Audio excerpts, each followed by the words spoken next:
जय Hind dear students, commanders academy के इस ऑनलाइन प्लेटफॉर्म पर मैं आपके साथ आपका इंग्लिश का एजुकेटर बात करने जा रहा हूं टाइम एंड टेंस की। वर्ब का पोर्शन हम लोगों ने स्टार्ट किया था, वर्ब की फॉर्म्स पढ़ी थी, वर्ब के यूजेस जब आप पढ़ना शुरू करते हैं तब टेंस की बात करना जरूरी होता है, क्योंकि वर्ब का एक बड़ा इंपॉर्टेंट सेगमेंट होता है टेंसेस में। वर्ब को जो सेंटेंस में जब आप यूज करते हो ना, तो किसी ना किसी फॉर्म में ही यूज किया जाता है और वही फॉर्म यूज होती है सेंटेंस का टाइम और टेंस डिसाइड करने में। अभी टाइम और टेंस में बेसिक सा डिफरेंस क्या है, इसके बारे में अगर थोड़ी सी बात करी जाए तो ध्यान से देखिएगा और बिल्कुल आप इसको रिलेट कर पाओगे उस पॉइंट से जो हम लोगों ने वर्ब में डिस्कस किया था।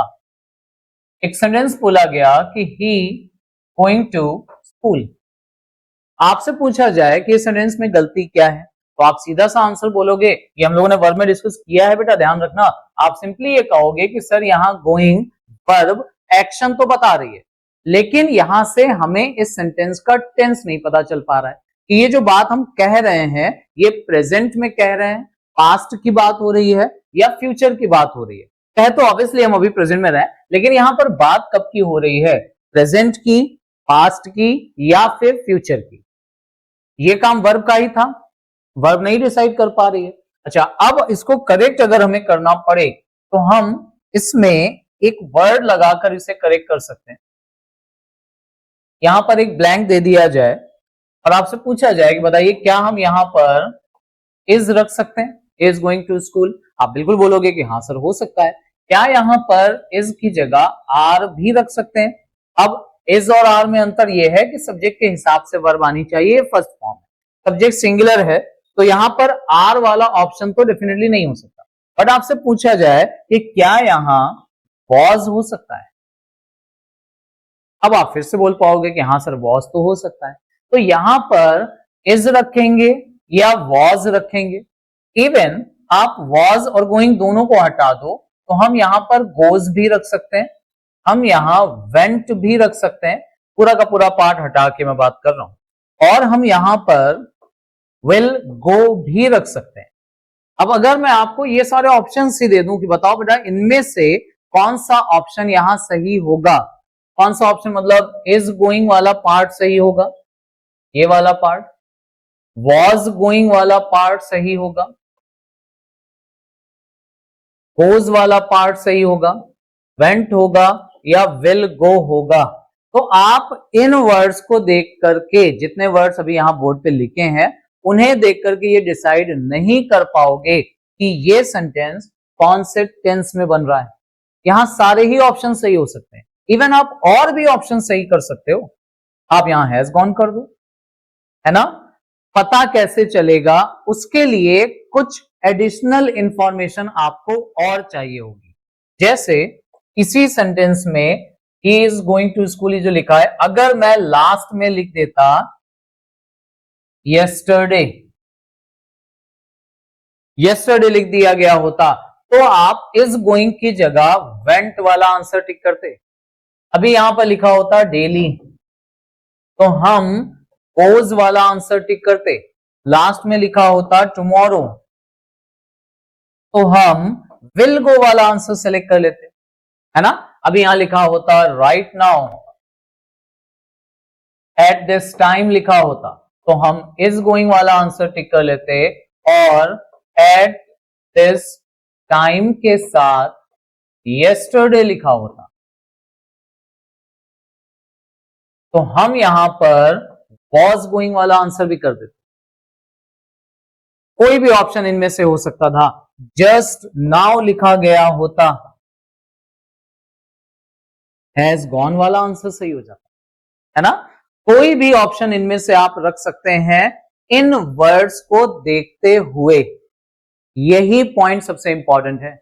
वर्ब की फर्स्ट वाली फॉर्म, वर्ब की सेकंड फॉर्म, वर्ब की बेस फॉर्म, वर्ब की आईएनजी फॉर्म या फिर वर्ब की थर्ड फॉर्म, कौन सी फॉर्म इनमें से इस सेंटेंस में आएगी ये डिपेंड करता है कब की बात कही जा रही है।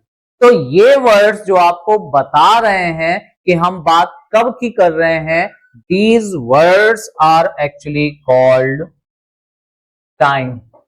यही है टाइम। और इसके हिसाब से इस टाइम को देखते हुए वर्ब की कौन सी फॉर्म आप यहां रखोगे, दैट इज कॉल्ड टेंस। तो टाइम और टेंस ये कॉम्बिनेशन में यूज किए जाते हैं। अभी आपको समझ में आएगा टाइम एंड टेंस का मतलब क्या है, दोनों में डिफरेंस क्या है। टाइम का मतलब बात हम करेंगे कुछ कीवर्ड्स की, जो आपको ये बताएंगे कि एक्शन कब किया गया। टाइम होगा 3 तरह का, पास्ट, प्रेजेंट एंड फ्यूचर। और टेंस होगा हमारा 4 तरह का, इंडेफिनिट, कॉन्टिन्यूस,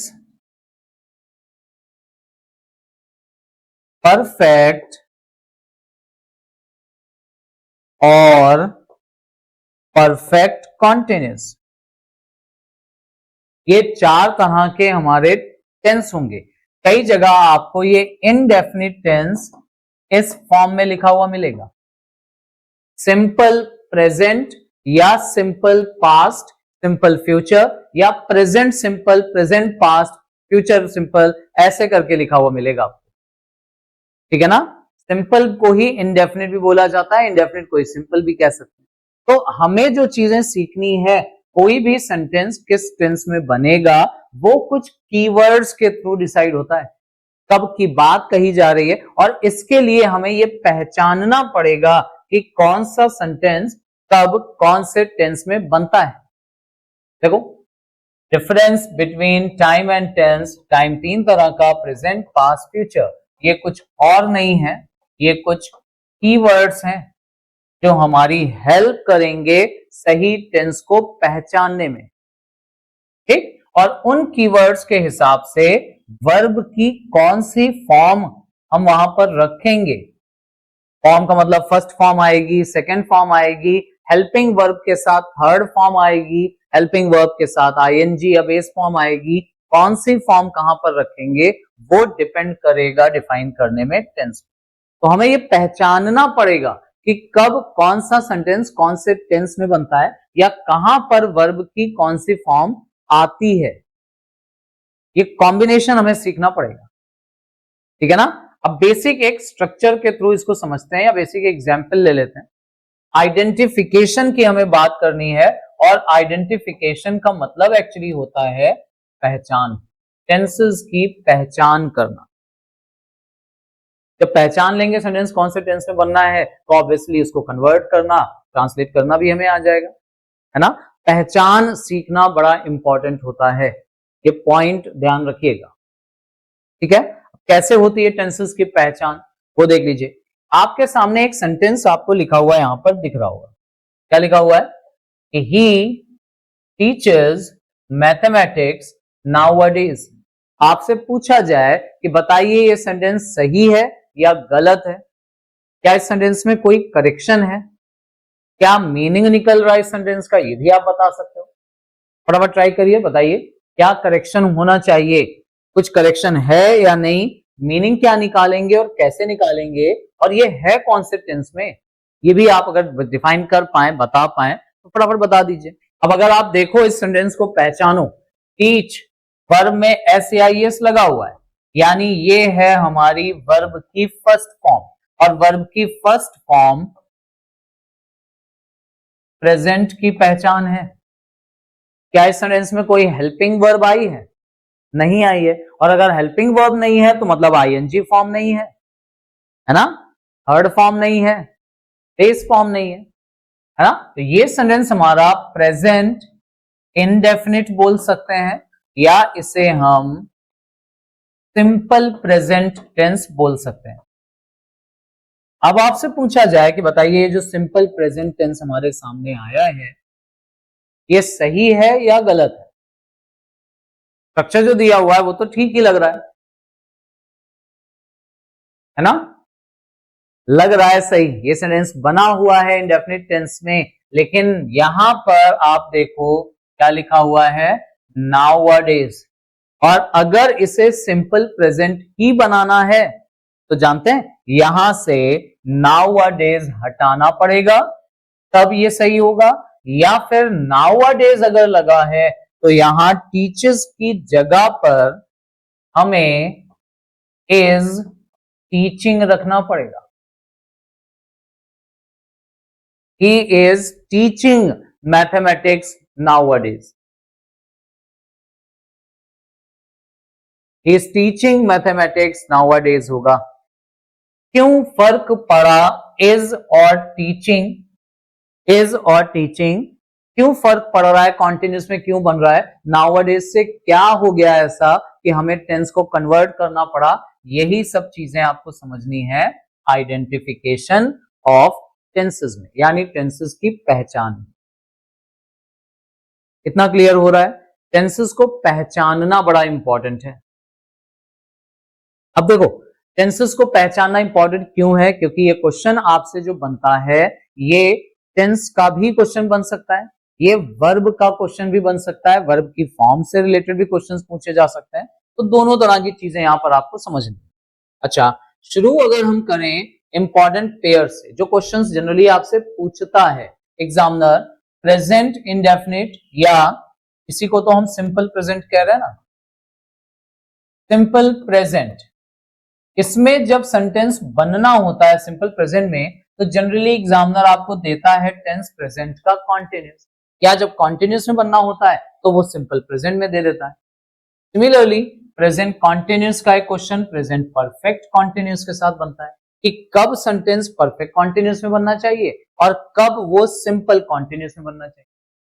इसके अलावा प्रेजेंट परफेक्ट, इसका एक क्वेश्चन बनता है पास्ट इंडेफिनिट के साथ। ये कुछ इंपॉर्टेंट पेयर्स हैं। इंपॉर्टेंट पेयर्स मतलब हम टेंसेस अलग अलग तो सीखेंगे, लेकिन इनमें आपस में क्या रिलेशन है वो भी हमें समझना पड़ेगा, ठीक है ना, तब टेंसेस का पोर्शन हमारा कंप्लीट होगा जाकर के। अच्छा, पास्ट इंडेफिनिट का क्वेश्चन पास्ट परफेक्ट के साथ बनता है, ये आपको ध्यान रखना पड़ेगा, ठीक है ना, पास्ट परफेक्ट के साथ ही क्वेश्चन बनता है पास्ट इंडेफिनिट। अब अलग अलग टेंसेस के स्ट्रक्चर्स कैसे बनते हैं उसकी भी हम बात करेंगे और टेंसेस की पहचान भी। पहले मैं आपसे एक छोटा सा पॉइंट डिस्कस करना चाहता हूं, बहुत ध्यान से सुनिएगा, सेंसिबली उसका आंसर करने की कोशिश करिएगा, बहुत इंपॉर्टेंट रूल है। अगर मैं आपसे पूछूं कि बताइए प्रेजेंट कॉन्टिन्यूअस टेंस का स्ट्रक्चर क्या बनता है, प्रेजेंट कॉन्टिन्यूअस का स्ट्रक्चर क्या बनना चाहिए।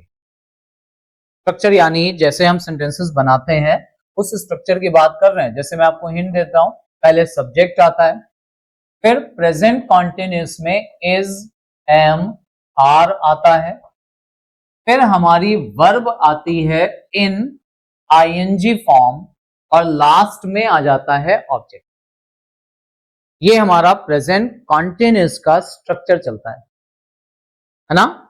अगर मैं आपसे पूछूं कि बेटा क्या आपको ये पता है कि ये स्ट्रक्चर प्रेजेंट कॉन्टिन्यूअस का बना कैसे, कहां से आया, अब ये नहीं बोलना कि किताब से आया, प्रेजेंट कॉन्टिन्यूअस का स्ट्रक्चर, इसमें आखिर ये इज एम आर कहां से आ गया, आईएनजी फॉर्म कहां से आ गई। तो उसका तरीका ये है कि देखो आपको फिल इन द ब्लैंक का क्वेश्चन मिल सकता है, आपको टेंसेस कन्वर्ट करने का क्वेश्चन बन सकता है, एरर का क्वेश्चन यहां पे बन सकता है, कुछ भी पूछ सकता है एग्जामिनर। आपको पहचानना भी आना चाहिए कि कौन से टेंस में सेंटेंस बना है और कौन से टेंस में वो बनना चाहिए, तभी तो आप वर्ब की फॉर्म सही डिसाइड कर पाएंगे ना। तो उसका तरीका क्या है उसकी बात अगर करें तो मैं आपको आज ये बताने जा रहा हूं कि प्रेजेंट कॉन्टिन्यूअस का या रादर जितने भी टेंसेस का स्ट्रक्चर बनता है वो बनता कैसे। अब हम वन बाय वन बनाते चलेंगे, है ना, और आप सीखते चलिएगा। ध्यान से देखना, अगर मैं आपको एक सेंटेंस का स्ट्रक्चर दूं ऐसे, क्या लिखा गया, सब्जेक्ट है, वर्ब है, ऑब्जेक्ट है, आपसे पूछा जाए कि बताइए इस सेंटेंस का टेंस कौन सा है, कौन सा टेंस है ये, क्या ये प्रेजेंट है, पास्ट है, फ्यूचर है, कौन सा टेंस है? डिफाइन कर पाएंगे इस स्ट्रक्चर को देख के? नहीं बता पाएंगे। हाँ, अगर मैं यहां पर वर्ब की ये जो फॉर्म है ना, ये डिसाइड कर दूं कि ये वर्ब की फर्स्ट फॉर्म है, अब आप इमीडिएटली बता दोगे कि ये टेंस प्रेजेंट है। क्यों प्रेजेंट हम बता सकते हैं? क्योंकि वर्ब की first form present tense define करती है। यहीं पर अभी लिख दिया जाए सेम स्ट्रक्चर फिर से, सब्जेक्ट, वर्ब, ऑब्जेक्ट, और आपको लिख के दे दी जाए यहां पर वर्ब की सेकेंड फॉर्म। कौन सा टेंस बनेगा? ये सेकेंड फॉर्म है, इसका मतलब the tense is past. Past का सेंटेंस बनाइए, है ना। लेकिन अगर आपको लिख दिया दे दिया जाए यहां पर सब्जेक्ट वर्ब की आईएनजी फॉर्म, अब बताइए टेंस कौन सा है? और आप इसे कॉन्टिन्यूस नहीं बोल सकते हैं। कॉन्टिन्यूस मतलब आईएनजी नहीं होता। करेक्ट करना पड़ेगा, चीजों को ध्यान से समझना।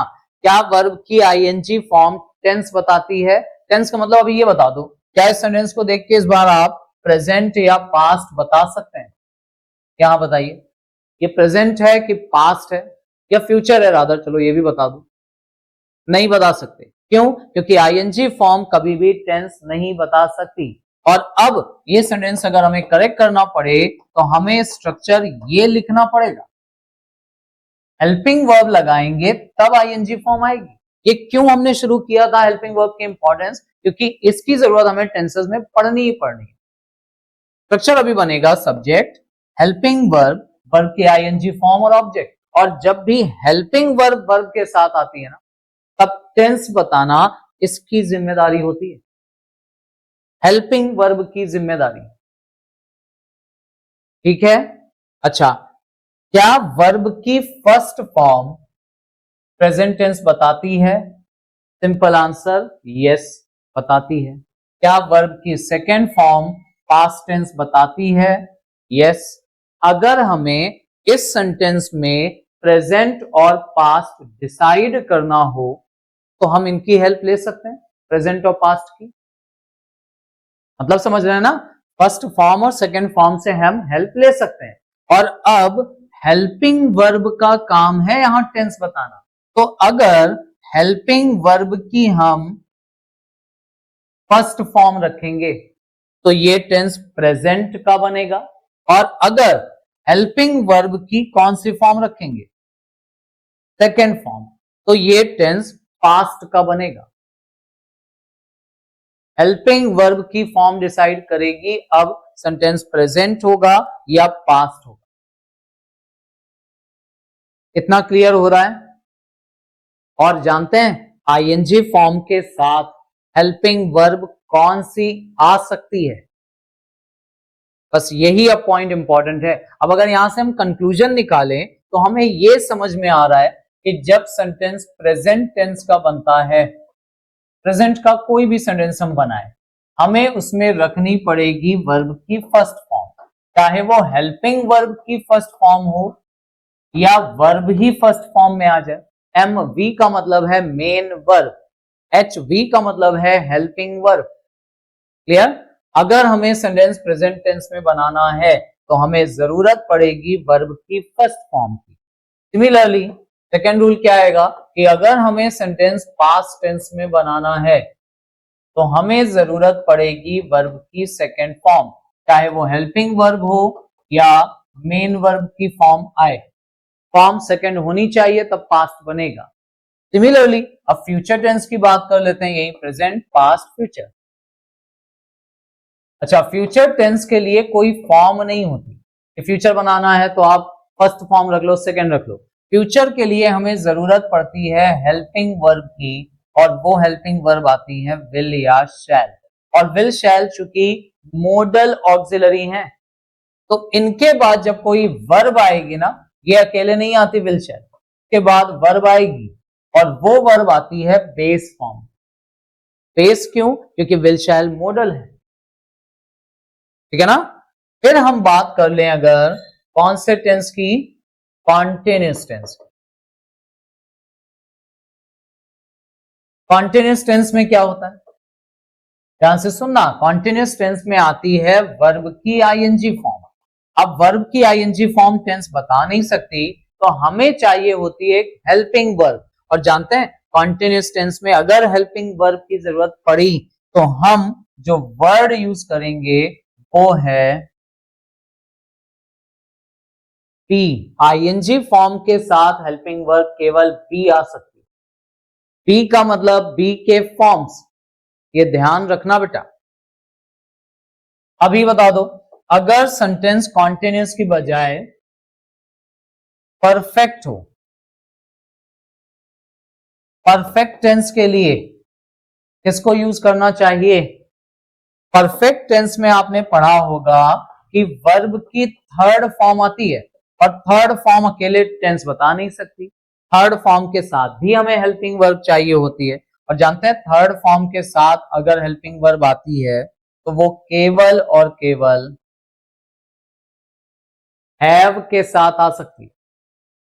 थर्ड फॉर्म हेल्पिंग वर्ब का काम जब करेगी ना, हेल्पिंग वर्ब के साथ आएगी, तो आपको हैव हेल्पिंग वर्ब को यूज करना है। अच्छा, यहीं पर एक पॉइंट और इंपॉर्टेंट हो जाता है, कई जगह वर्ब की थर्ड फॉर्म हैव के साथ नहीं, बी के साथ देखोगे। इज एम आर के साथ थर्ड फॉर्म, वॉज वर्ब के साथ थर्ड फॉर्म, बी के साथ थर्ड फॉर्म, बिन के साथ थर्ड फॉर्म, और बीइंग के साथ थर्ड फॉर्म। बी के साथ भी थर्ड फॉर्म आती है, लेकिन अलग अलग चीजें शो होती हैं। अगर आपने हैव के साथ थर्ड फॉर्म लगाई है तो आप परफेक्ट टेंस शो कर रहे हो, और अगर आप बी के साथ थर्ड फॉर्म लगाओगे तो आप पैसिव वॉइस को शो कर रहे हो। एक्टिव पैसिव आगे पढ़ना पड़ेगा हमें, तब बेसिक रूल ही यही है, पैसिव तब बनेगा जब बी और थर्ड फॉर्म साथ में आएगा, परफेक्ट तब बनेगा जब हैव और थर्ड फॉर्म साथ में आएगा। अगर आपको ये बेसिक स्ट्रक्चर याद रहे ना तो बड़ा आसान हो जाएंगी चीजें, ठीक है ना। तो ये रूल जो हुए हमारे, ये 6 रूल हुए। एक रूल और समझ लो, सिंपल सेंटेंस जब आएगा, जिसे हम इनडेफिनिट नाम भी दे रहे हैं, है ना, सिंपल सेंटेंस, इनडेफिनिट टेंस, जब इसकी बात होगी तो आपको किसी भी हेल्पिंग वर्ब की जरूरत नहीं पड़ेगी। नो हेल्पिंग वर्ब, सीधे आप लगा दोगे फर्स्ट फॉर्म तो सिंपल प्रेजेंट हो जाएगा, सीधे सेकंड फॉर्म लगाएंगे तो सिंपल पास्ट हो जाएगा। लेकिन इनडेफिनिट या सिंपल में जब सेंटेंस निगेटिव होगा या इंटेरोगेटिव क्वेश्चन वाला सेंटेंस होगा तो हमें जरूरत पड़ेगी हेल्पिंग वर्ब। और फिर जब हेल्पिंग वर्ब की जरूरत पड़ती है तो हम हेल्प लेते हैं फिर डू से, और डू के बाद जो वर्ब आएगी ना, that is in the base form, वो केवल और केवल बेस फॉर्म में आ सकती है, डू प्लस वर्ब की बेस फॉर्म। अब एक बार ये स्ट्रक्चर्स आपके सामने हैं, इन्हें जरा ठीक से देख लीजिए और बताइए अगर कोई कंफ्यूजन या डाउट हो तो। कोई भी प्रॉब्लम किसी भी रूल से रिलेटेड अगर लग रही हो तो फटाफट देख लीजिए। इन रूल्स को आपको याद रखना पड़ेगा भाई, अगर ये रूल्स याद रहे तो आप सेंटेंस को देख के उसका टाइम, टेंस और वॉइस, एक्टिव पैसिव तक खुद से डिसाइड कर पाओगे। क्यों मैं इन पे एम्फेसाइज कर रहा हूं, देखना समझना। अगर मैं आपसे पूछूं कि बताइए प्रेजेंट कॉन्टिन्यूस का स्ट्रक्चर क्या बनता है, तो अभी हम लोगों ने 2 रूल पढ़े। प्रेजेंट में आएगी फर्स्ट फॉर्म, कॉन्टिन्यूस में आएगा बी और आईएनजी फॉर्म। बस दोनों को कंबाइन कर दो। बी को अगर हम फर्स्ट फॉर्म में ही यूज कर लें, हेल्पिंग वर्ब है ना बी, और बी की अगर हम फर्स्ट फॉर्म रख दें, फर्स्ट फॉर्म, तो कॉन्टिन्यूस प्रेजेंट का ही तो बनेगा। और इसीलिए मैं आपसे पूछ रहा था कि ये स्ट्रक्चर बनते कैसे हैं। यहां से देख लो, प्रेजेंट है तो फर्स्ट फॉर्म आएगी, कॉन्टिन्यूस है तो बी आना चाहिए, और बी के बाद आईएनजी फॉर्म आनी चाहिए। स्टार्ट करो अब स्ट्रक्चर बनाना। कैसे बनाएंगे, सबसे पहले सब्जेक्ट आया, सब्जेक्ट के बाद हमारी हेल्पिंग वर्ब आएगी, हेल्पिंग वर्ब इज बी, और बी को जब हम यूज कर रहे हैं प्रेजेंट में तो फॉर्म फर्स्ट आनी चाहिए। और इसीलिए मैंने बोला था बी के फॉर्म, डू के फॉर्म, हैव के फॉर्म रट डालिए। क्या होती है? बी फर्स्ट फॉर्म में इज एम आर। और याद करिए ये भी मैंने बोला था कि ये इज एम आर नहीं है, ये एक्चुअली बी ही तो है। सब्जेक्ट इज एम आर यानी बी, और बी के बाद जब वर्ब आती है तो वो आईएनजी फॉर्म में आती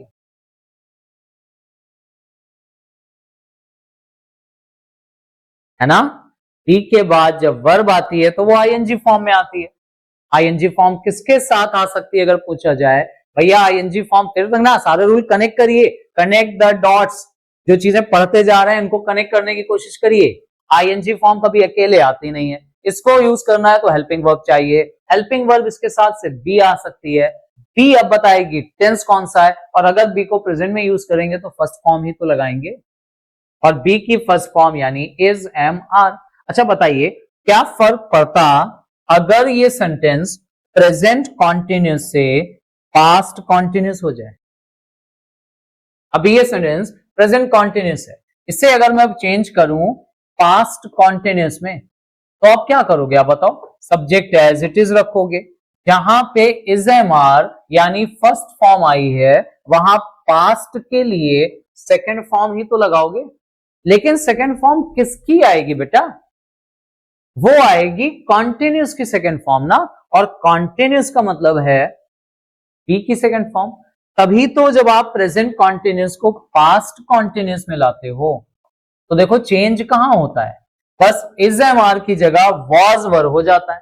बाकी इसके बाद भी वर्ब की आईएनजी फॉर्म ही तो आती है, आईएनजी फॉर्म ही तो आती है पास्ट कॉन्टिन्यूस में। और ये जो पास्ट कॉन्टिन्यूस में वॉज वर्ब के साथ आईएनजी फॉर्म आ रही है, ये वॉज वर्ब एक्चुअली है क्या? ये बी है। और बी क्यों आया? क्योंकि कॉन्टिन्यूस बिना बी के बनता ही नहीं है। अब समझ में आ रहे हैं स्ट्रक्चर्स कैसे बनते हैं? Is am are I N G present continuous, was were I N G past continuous. अच्छा क्या फर्क पड़ता अगर ये फ्यूचर कॉन्टिन्यूस होता तो? अब ट्राई करो, क्या करेंगे फ्यूचर कॉन्टिन्यूस बनाने के लिए? सबसे पहले आएगा सब्जेक्ट। अब भाई प्रेजेंट था तो फर्स्ट फॉर्म, पास्ट था तो सेकेंड फॉर्म, फ्यूचर के लिए कोई फॉर्म ही नहीं है, तो फ्यूचर जब शो करना होगा तो हम लगाएंगे विल या शैल। फ्यूचर कॉन्टिन्यूस फ्यूचर के लिए आया, अभी विल या शैल, ये आ रहा है फ्यूचर के लिए।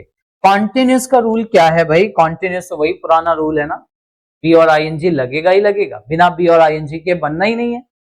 तो अगर बी और आईएनजी हम लगा दें तो देख लो बन गया ना फ्यूचर कॉन्टिन्यूस।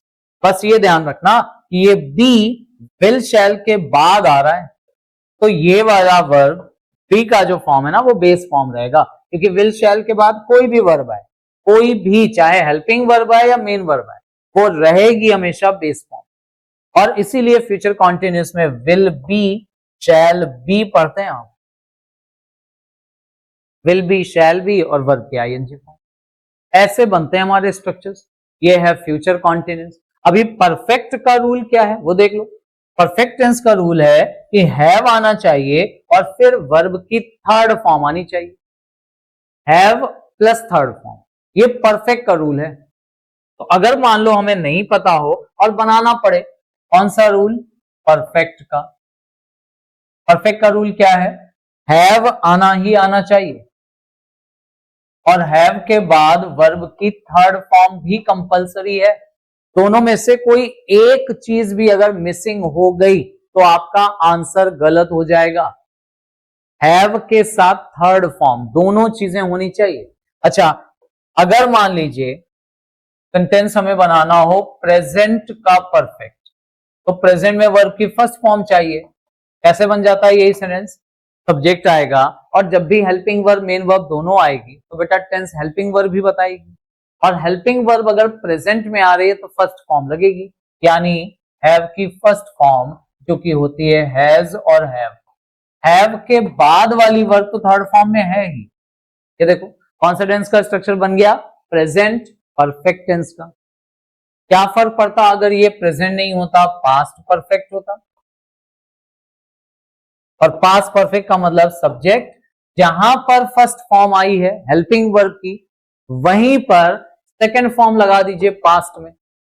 हैज हैव की जगह हम हैव की सेकेंड फॉर्म यानी हैड कर दें और हैड के बाद वर्ब की थर्ड फॉर्म कर दें। ये लो हो गया पास्ट परफेक्ट टेंस, है ना। अब फ्यूचर परफेक्ट क्या होना चाहिए ये मुझे आप एक बार ट्राई करके बताओ, फटाफट जल्दी से बताइए क्या होगा फ्यूचर परफेक्ट का स्ट्रक्चर। आई होप बनाया ट्राई किया होगा आपने फ्यूचर परफेक्ट का स्ट्रक्चर। फ्यूचर के लिए हमें फर्स्ट या सेकंड फॉर्म की जरूरत नहीं होती। देखो फ्यूचर का रूल ही याद रखो, फ्यूचर का मतलब विल या शैल आएगा, आना ही आना है। परफेक्ट का मतलब वही पढ़ा हैव आएगा और थर्ड फॉर्म आएगी, यानी अब दो चीजें आ जाएंगी, विल शैल फ्यूचर के लिए, हैव परफेक्ट के लिए, यानी सब्जेक्ट फ्यूचर के लिए हमने लगाया विल या शैल, परफेक्ट के लिए हमने लगाया हैव, और हैव के बाद वर्ब की थर्ड फॉर्म और फिर आता है ऑब्जेक्ट।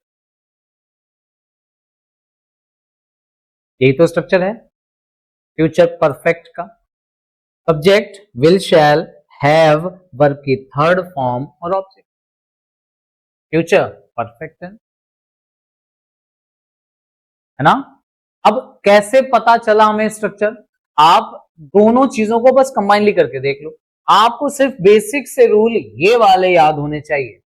फिर से एक बार रिकॉल करा देता हूं, प्रेजेंट टेंस में वर्ब की फर्स्ट फॉर्म हेल्पिंग वर्ब हो या मेन वर्ब हो, सीधे मेन वर्ब आए तो फर्स्ट फॉर्म में, हेल्पिंग वर्ब आएगी तो वो भी फर्स्ट फॉर्म में, चाहे बी आए कॉन्टिन्यूस के लिए, चाहे हैव आए परफेक्ट के लिए, चाहे बी आए पैसिव के लिए, चाहे डू आ जाए प्रेजेंट टेंस में तो डू डज आता है, पास्ट में आता है तो डिड हो जाता है। देखो सेम, और डू डज डिड के बाद बेस फॉर्म। इस पॉइंट को अगर हम ध्यान में रखें तो अब बताइए जरा, अगर स्ट्रक्चर हम क्रिएट करें, सपोज कर लो सिंपल प्रेजेंट, पूरा ही लिख लेते हैं, सिंपल प्रेजेंट का स्ट्रक्चर बनाना हो कैसे बनाएंगे, सब्जेक्ट आएगा, सिंपल प्रेजेंट का मतलब है कोई हेल्पिंग वर्ब की जरूरत नहीं है, सीधे वर्ब की फर्स्ट फॉर्म ऑब्जेक्ट। देखो फर्स्ट फॉर्म बता रहे हैं प्रेजेंट।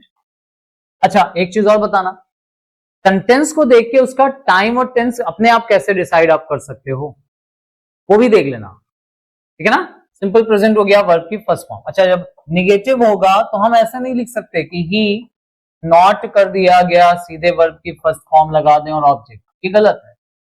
इसका अगर लिखा जाए सेंटेंस कि ही गोज टू स्कूल, ये ठीक है, वो स्कूल जाता है, लेकिन अगर इसे निगेटिव करें ऐसे तो क्या हम ऐसे लिख सकते हैं कि ही नॉट गोज टू स्कूल। देखो बोलने को तो आप बोलो कि हाँ सर मतलब तो समझ में आ ही रहा है, लेकिन सच्चाई है कि ग्रामर के हिसाब से गलत है। नॉट कभी भी सब्जेक्ट के साथ नहीं आता, नॉट आता है वर्ब या हेल्पिंग वर्ब के साथ, ठीक है ना। तो इसको अगर सही करना पड़े तो हमें यहां पर नॉट लगाने के लिए चाहिए होगी हेल्पिंग वर्ब, और सिंपल प्रेजेंट में हेल्पिंग वर्ब कौन सी आती है, पहला तो रूल यही है, सिंपल में नो हेल्पिंग वर्ब, तो डायरेक्ट सेंटेंस बन गया, लेकिन अगर जरूरत पड़ी तो हम यूज करेंगे डू को, है ना। और जब डू आएगा तो साथ में वर्ब की बेस फॉर्म भी आएगी। तो अब अगर हम स्ट्रक्चर क्रिएट करें क्या बनना चाहिए, यहां से देखना, सब्जेक्ट आया, डू आएगा और वो भी प्रेजेंट में आएगा तो फर्स्ट फॉर्म में, यानी डू या डज का यूज होता है। इसी डू और डज के साथ हम नॉट लगाते हैं और फिर जो वर्ब आती है that is in the base form, फिर ऑब्जेक्ट आता है, सब्जेक्ट डू डज, इसी में नॉट, फिर वर्ब की बेस फॉर्म और फिर लास्ट में आता है ऑब्जेक्ट। क्लियर, ये बनता है स्ट्रक्चर। अच्छा यही सेंटेंस अगर पास्ट में हो तो डू डज की जगह हम सेकंड फॉर्म रखेंगे, यानी डिड हो जाता है, और फिर इसी में लगाया जाता है नॉट, और फिर आती है अगेन डू डज डिड के बाद वर्ब की बेस फॉर्म। ये ध्यान रखना। तो अगर यहां पे सेंटेंस करेक्ट किया जाए ही नॉट गोज टू स्कूल, इसे सही करें तो हमें क्या लिखना पड़ेगा सही सेंटेंस, ही, अब ही है तो डज लगेगा, does not go to school. Does not क्यों आया, ये समझ में आ रही है बात।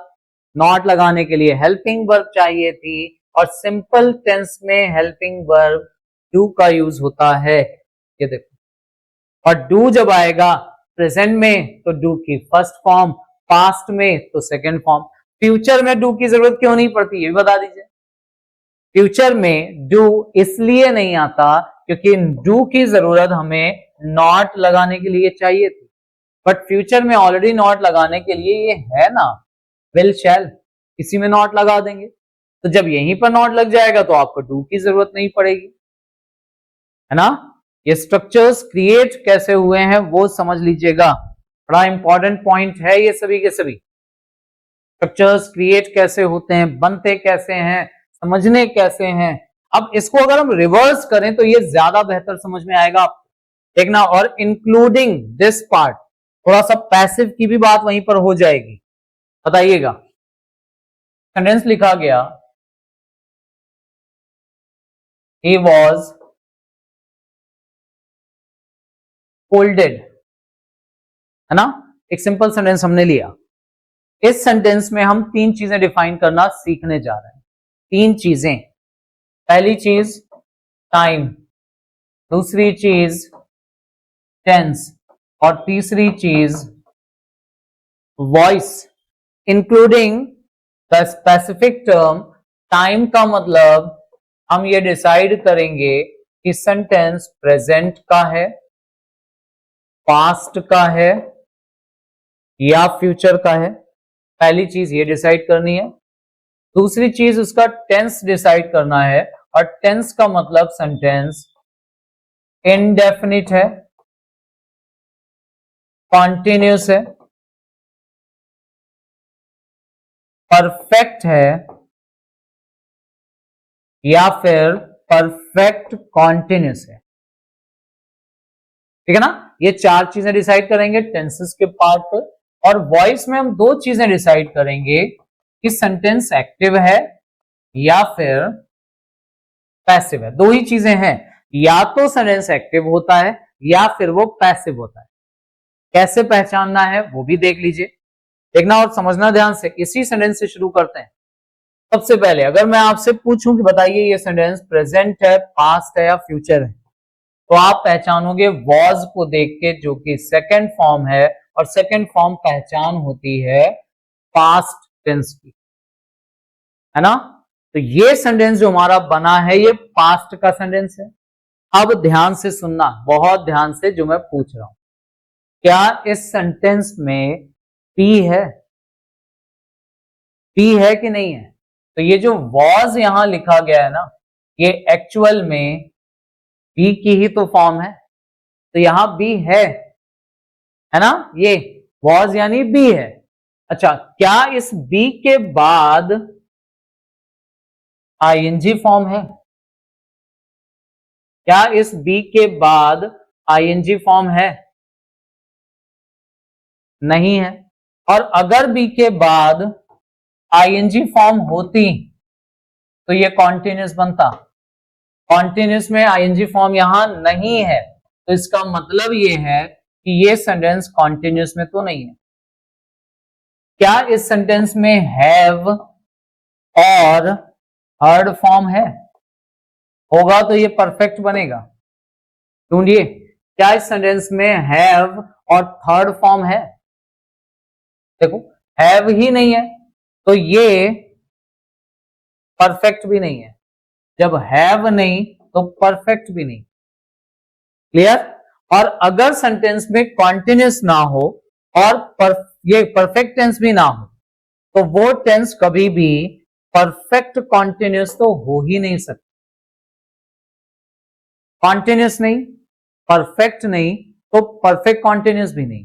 क्यों? क्योंकि परफेक्ट कॉन्टिन्यूस होने के लिए तो दोनों होने चाहिए, कॉन्टिन्यूस भी हो परफेक्ट भी हो, तब परफेक्ट कॉन्टिन्यूस बनता है ना।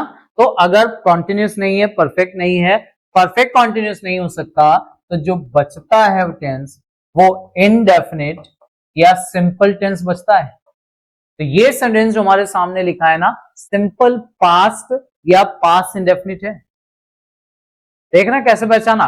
कॉन्टिन्यूस हटाइए, परफेक्ट हटाइए, जो बचे वो टेंस इंडेफिनिट। चार ही टेंसेस होते हैं यार, कॉन्टिन्यूस है, परफेक्ट है, परफेक्ट कॉन्टिन्यूस, ये तीन नहीं है तो जो बचा है वो चौथा वाला है ना। तो ये हो गया इंडेफिनिट।